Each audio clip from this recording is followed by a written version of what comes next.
Good afternoon. Okay, Mr. Chairman, members of the board. The subject today is Airport Land Use Committee, or compatibility plan for the Amedee Airfield. We've had this topic in front of the board a few times, and as we move through the RFP process, Mr. Egan and myself wanted to get in front of you, make sure we know as a body what we want from staff. And from this process, my staff report summarizes the situation and provides three options. The first one being, I would recommend highly against it, and that is that the commission is making substantial,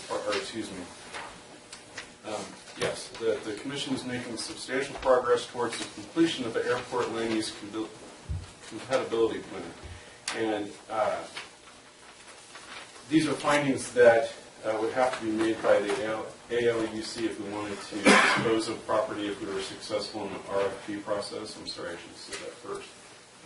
And as a reminder, we have a memo from our outside land use attorney that basically said we can go through the RFP process without having this plan, but the disposal of the property, if we were to be successful in the RFP process, would be an action under the code and would require that we have a plan, or as I've outlined in the options, are making substantial progress towards affecting the plan.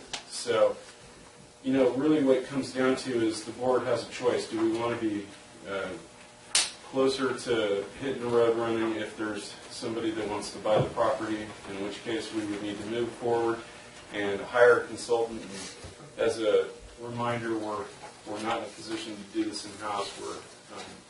We're at kind of a minimum bones staffing level right now. We're trying to make changes and address that. But the reason that we allocated $30,000 in the budget to make this plan and that contemplated significant involvement from our staff, which don't exist right now, basically. And so the difference is roughly $18,000, where the bid came in, $48,000.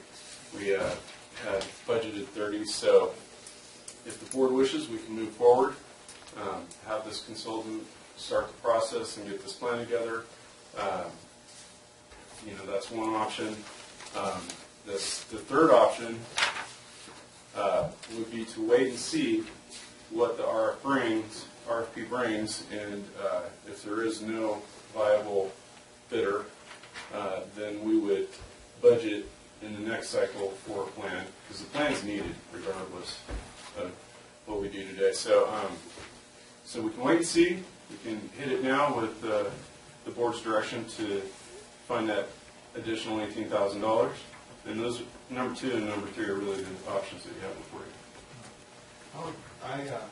When I saw this, it kind of deja vu sort of, because I thought we already decided on number 3 about a month ago, 6 weeks ago. We were going to wait and see what the RFP brought. We identified we had a need to do it, but we were going to let somebody bought it, let them cover the cost. We did have that discussion, and I don't think we had clear direction at that point, because it is indeed the Airport Land Use Commission's responsibility to have this plan in place. And so we were going to move forward with our staff level to figure out exactly what it was going to cost, which is what we've done now, $48,000, and which is more than we had budgeted. So how much have we expended of that $30,000? None. I mean, the RFP is due December 11th. Yeah, so I mean, if you get bidders, I would be inclined to let them fund whatever. No. We have to do it, but it would be my recommendation to wait until after the 11th, because if we don't get proposals that the board feels that we want to accept, then the heat's off as far as getting the plan. Well, if the bids coming in for the property are under $48,000, that's going to be a deal breaker there, because we're not even going to collect enough money to pay for having this study done. Well, at least it was good to know what the study cost, because you could minus that straight away off the project. Exactly, that's a great point. And just knowing that if there is a successful bidder, that we're going to have you know, a time frame. It's going to be 4 to 6 months to get this plan done. So that's just something we just really, this is more of a clarification. We felt like we needed to come back to the board and point that out now rather than after the RFP because it may result in the delay.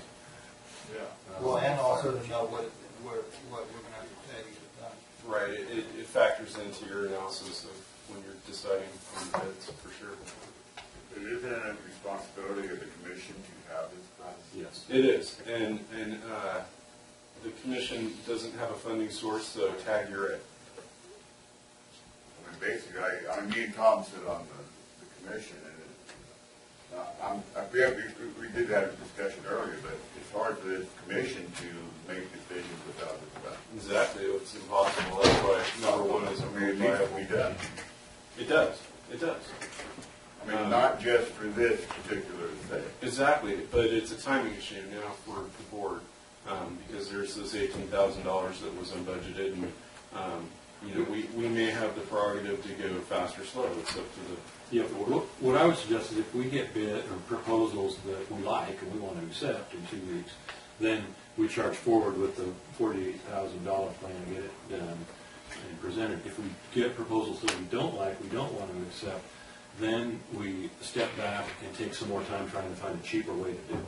and then we can budget for it. And there are some grants that Caltrans has.